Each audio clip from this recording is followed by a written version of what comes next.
Tahukah Anda, jika pelaksanaan kegiatan yang dilakukan oleh pemerintah didasari dalam bentuk regulasi, namun hingga kini banyak regulasi yang merantai di tanah air, hingga menyebabkan terhambatnya pertumbuhan ekonomi Indonesia, serta menghambat pula kemudahan dalam berusaha. Menjawab hal tersebut, pemerintah akhirnya melakukan terobosan melalui Undang-Undang Cipta Kerja atau UU CK.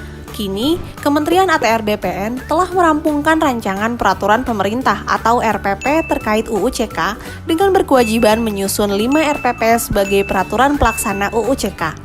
Pertama, RPP mengenai penyelenggaraan penataan ruang.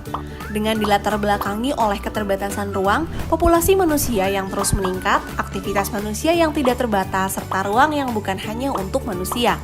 Maka Undang-Undang Cipta Kerja merupakan langkah strategis pemerintah dalam mengatasi berbagai permasalahan, yang salah satunya diakibatkan oleh tumpang tindih dan kompleksnya pengaturan penataan ruang dalam Undang-Undang Cipta Kerja.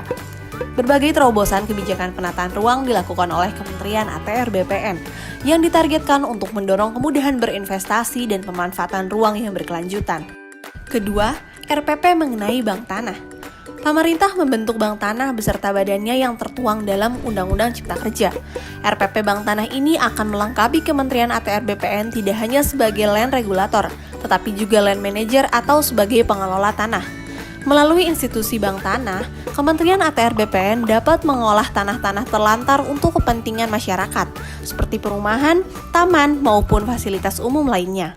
Ketiga, RPP mengenai hak pengelolaan dan hak atas tanah. Dalam Undang-Undang Cipta Kerja diatur mengenai penguatan hak pengelolaan atau HPL.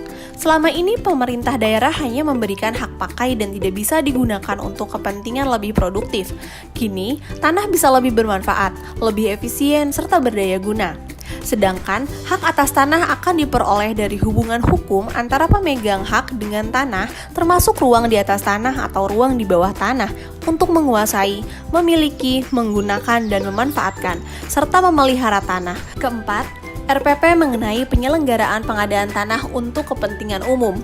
Pengadaan tanah untuk kepentingan umum bertujuan menyediakan tanah bagi pelaksanaan pembangunan guna meningkatkan kesejahteraan dan kemakmuran bangsa, negara, dan masyarakat dengan tetap menjamin kepentingan hukum pihak yang berhak. Dan terakhir, RPP mengenai penertiban kawasan dan tanah terlantar. Di peraturan turunan tersebut, kawasan terlantar yang merupakan kawasan hutan yang belum diletaki hak atas tanah yang izin, konsesi, atau perizinan. Sedangkan tanah terlantar diperoleh dari dasar penguasaan atas tanah yang sengaja tidak diusahakan, tidak dipergunakan, tidak dimanfaatkan, atau tidak dipelihara. Dalam menyusun peraturan turunan pelaksana Undang-Undang Cipta Kerja, diharapkan adanya partisipasi aktif seluruh komponen masyarakat dan transparan terhadap semua input yang diberikan.